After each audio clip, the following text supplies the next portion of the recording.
Hello everyone, welcome to my Eid outing day 3 blog.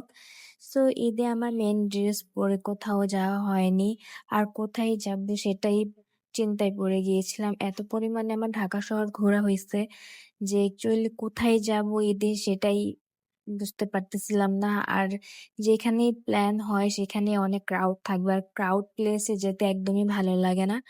So finally আমরা plan করি যে উদয়পুর ডেস্টিনেশনে যাব। বেসিক্যালি আমার উদয়পুর ডেস্টিনেশনে আরো 4 বছর আগে যাওয়া হয়েছিল, যখন এটার নাম ছিল ঠিকানা। আর তখন আমার রোজার ঈদেই যাওয়া হয়েছিল। আর এই তো চলে আসছি। আর ওদের এখানে আসার আগে কোনো রিজার্ভেশন দিতে হয় না, ডিরেক্ট ওয়েটিং রুমে বসে দেন তারা হচ্ছে একটা মেনু দিবে। এখান থেকে তুমি যেই মেনু ইচ্ছা হয় সেটা সিলেক্ট করে এরপর পে করে দেন ঢুকতে পারবা। অনেক ব্লগারদের ভিডিওতে অনেক ভেজাল টেজাল দেখে মেজাজটা এত খারাপ হয়েছে, বাট গিয়ে দেখি যে এটা একদম সিম্পল এন্ট্রি। আর হ্যাঁ, ওদের প্রাইস রেঞ্জটা একটু বেশি। সো এই যে দেখো, প্লেসটা অনেক সুন্দর। আমার আগেও যাওয়া হয়েছে, অমনই আছে, শুধুমাত্র এই হোয়াইট কালারের বিল্ডিংটা তখন ছিল না।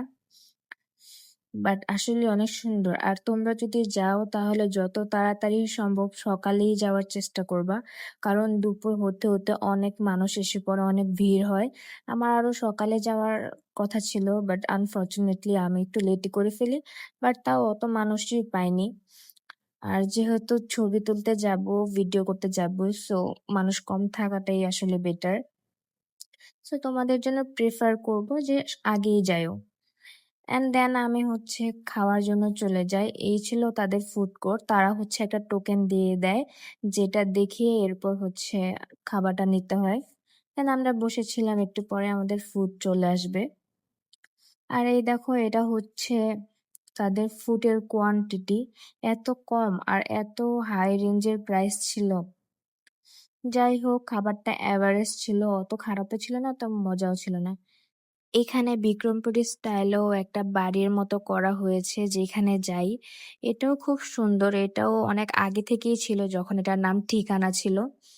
এই দেখো, পুরাটা হচ্ছে বাঁশ টিন এভাবে করা, সুন্দরী মোটামুটি। দেন এই যে এখানে কত গাছপালা, আসলে যখন ফুলের সিজন থাকে না তখন কিন্তু এখানে গেলে একদমই ভালো লাগে না। আর তোমরা এই যে এই নৌকাটা থেকে চা, তারপরে এই স্ন্যাক্স গুলা খেতে পারবা।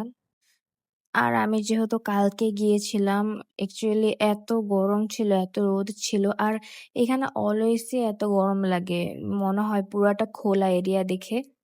বাট এই সাইডটাতে একটু বাতাস ছিল। এরপর আমি উত্তরার উদ্দেশ্যে চলে যাই, হবনবতে যাব। এখানে আমার প্রায় সময় যাওয়া হয়, এখানের কফি অনেক মজা।